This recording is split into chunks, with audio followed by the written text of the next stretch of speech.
How to add the phone icon to the home screen on iPhone. To get started, first of all go to your iPhone home screen.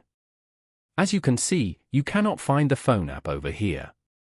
Now, keep swiping left till you reach the app library page.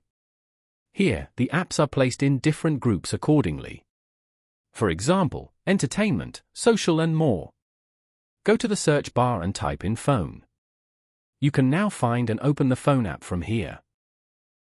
This means that you might have removed this app from your home screen previously. Doing this removes the app from the home screen but keeps the app in your app library. Press and hold the app and drag it to your home screen. Place it anywhere you like. And then, tap on Done at the top. Alternatively, open the Settings app and go to General.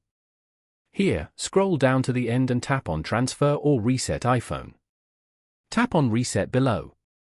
And then, select Reset Home Screen Layout. Following these steps, you can easily add the phone icon to the home screen on iPhone.